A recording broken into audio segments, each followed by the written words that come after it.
September 7 patch just came out. This time we're gonna do express mode updates without wasting any time. Let's go. The maximum level of your summoner was expanded to 80. If you previously had Transcendence level 5, you will no longer need to pay anything. You will simply need to level up to level 80 appropriately. Monsters have been upgraded to level 80 as well. If you currently have level 70, you will need 2 upgrades for 5 levels each, and for that you will need the new item Breath of Soul, which you can get from Path of Training or by crafting in Alchemy level 4. Because the monster level has expanded to 80, in order to use the soul connection system, you will now need your monsters to be at level 80 instead of level 70. A new monster skill artifact system has been added. Artifacts have currently 4 grades from white to all the way up to purple, or so-called hero grade.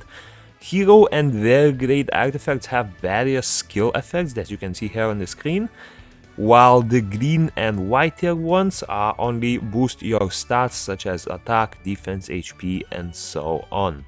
As for artifacts, you will only be able to obtain white and sometimes green tier ones. In order to obtain higher tiers, you will need to use the artifact combination system, which allows you to upgrade their tier with a certain chance.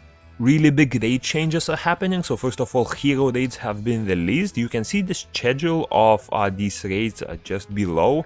These will rotate every 3 months, and currently there will be 2 new accessory sets available.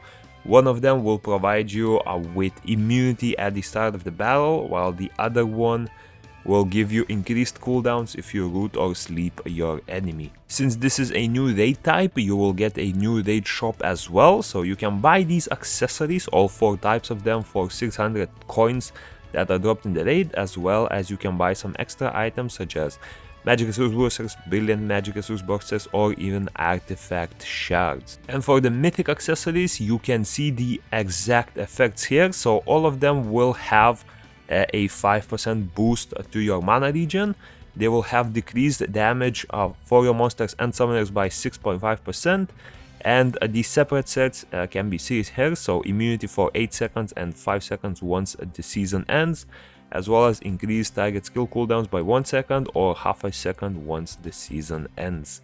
The rest of the equipment is getting changes to the bonuses, so once the equipment has been upgraded to Mythic tier, which you can do with your previous equipment as well, they will receive different bonuses. So for Foggy, Naraka and Meta sets, you will now be receiving increased damage in Arena, Siege and Battlefield, whereas for the other sets you will be seeing decreased summoner and monster damage that you receive. And elite raids are finally getting the solo revamp, so you can still do raids with up to 3 people. However, it is way more easier to do them with solo or 2 people as well. And if you are entering the raid as a party, you will be getting some additional rewards on top of it. The main quest is getting expanded, so Act 7 consists of a total of 8 missions. It will give you a total of 800 crystals and it costs 1000 to skip, so basically to skip you are only paying 200 crystals, and the final reward of this is 10 mystical scrolls as well as 5 light and dark scrolls, unless something changed. Some changes are happening to the arena as well. So first of all, the pre-ban is going live. You will be able to ban a certain unit that you do not want to fight from the lobby, and once the pre-bans are in, no one in the match will be able to pick either the monster they have banned or the opponent has banned. And also, if you are someone who does not need a lot of brawl seals, because challenge arena coins are a bit more useful, you are able to exchange 100 of brawl coins for 200 of challenge arena coins. Guild Town is getting the expansion, so first of all, Energy Tower will be added. This tower will be generating energy for all of your guildmates, and at max level will give you a total of 60 energy, as well as Guild Crafting Table is being added, and for this one you will be able to craft items like Elemental Scrolls, Rune Crafting, materials, as well as Summoner XP Boost Potions, which actually work in dungeons as well. New Rahil collection challenges are being announced, so these are the quests that give you the currency in order to exchange for mileage or use in the exchange center. and there will be a total of 8 weeks coming for them. Now this is a new announcement. Looks like they are also giving us information about what illusion guardians are coming. So as predicted, the 4-star light vagabond Darian is coming next week, and a repeat of the dark hawk magician is happening the week after that. And if everything goes according to how it went in Korea, the next week after this should be the dark hag Throa. And just like Korea got the previous week, we are getting the 3 new transmogs. So the Oracle transmog will be available. There will also be a new emoji available for the Oracle transmog. The Vampire Hunters will be getting their transmogs, and the Magical Archers. Now for the events, we will be getting a event for both leveling up your monsters to level 80 and summoners to level 80. For this one, the main rewards will be stuff like a Finding Catalyst, some skill pieces, scrolls, and so on that. For level 80 monsters, this is a really good one, and you will be able to get Breath of Souls quite a bit, which will help you level up your other units to level 80. And if you are really struggling with Breath of Lives, there is a way to sort of cheat this event in a way where you can level up a unit to level 80.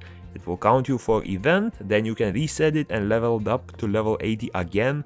That way, after doing it like 4 or 5 times, you will be able to access the first reward for Breath of Souls and level up the rest of your units that way. There will also be a new achievement event for Galagos Ruins completion. This will require you to kill a certain amount of monsters in Galagos Ruins, and as long as you pass like the first or maybe half of the second stage, you will be able to complete this super easily.